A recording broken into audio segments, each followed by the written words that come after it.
Hi there, my name is Steve, this is TQA Weekly, and we're going to be teaching you how to clean your electronics during this crisis.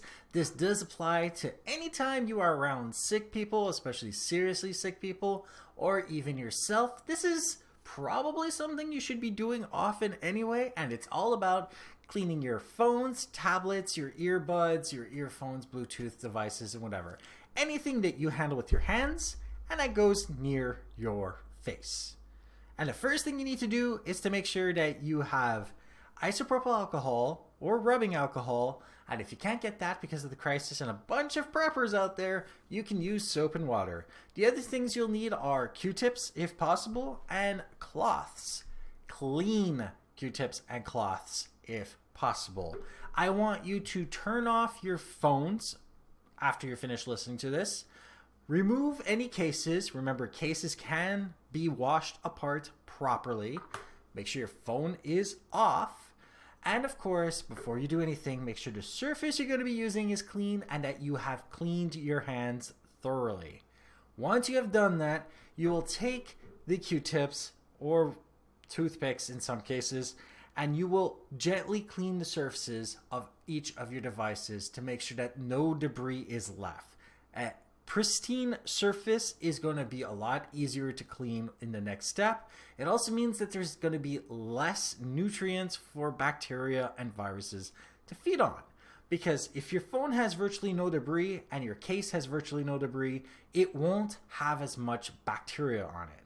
The next thing you're going to do after all the debris is gone on your gadgets is to use a little bit of the isopropyl alcohol, rubbing alcohol, or soap and water. Now, if you are worried about soap and water, you're only putting a little bit on a cloth, and your phone and other devices are made to endure sweat and rain. So it will be fine. And your device is off too. So you rub down the device gently until it is absolutely clean. Okay? And once your gadgets are clean, let them dry out before turning them on. Obviously, we're talking about a small amount of water and soap, and isopropyl alcohol and rubbing alcohol dry pretty fast themselves. There are a few things I also want you to remember. Keep in mind, your pockets, your purses, and your backpacks are not cleaned. You don't actually clean things like wallets and whatnot, and backpacks and purses are rarely cleaned anyway.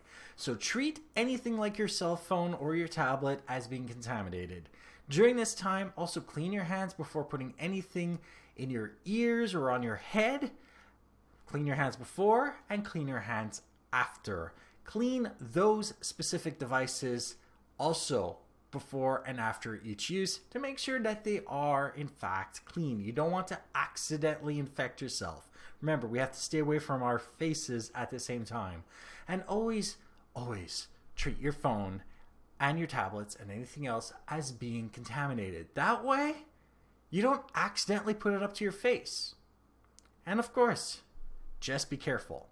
Now, like this episode if you like it, dislike it if you didn't, share with those that you think will benefit from this, and don't forget to subscribe. And if you have any questions, comments, suggestions for topics, email me at ask@tqaweekly.com or go to my website, tqaweekly.com, where you can do such things as see the show notes of this episode, past others, find other ways of subscribing, and use the contact form to email me directly. And I will still be streaming on the weekends while I stay here in isolation, despite the fact I still technically have to work. You can do that by going to twitch.tv/zaccess1981. My schedule is there. Just make sure you follow my Twitter just in case I have to cancel or stream or two. Thank you for watching, and goodbye.